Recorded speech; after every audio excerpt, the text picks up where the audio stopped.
আসসালামু আলাইকুম গাইস। আজ আমরা চাচা ভাতিজা একসাথে রওনা দিলাম সিএনজি দিয়ে গরু ক্রয় করার জন্য।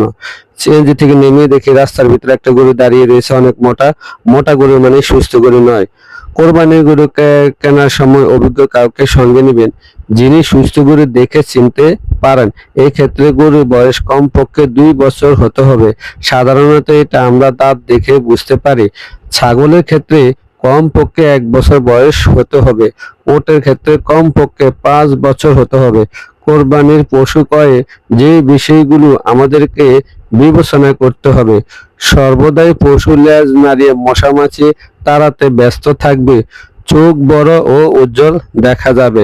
নাকের নিচের কালো অংশ ভেজা ভেজা থাকবে।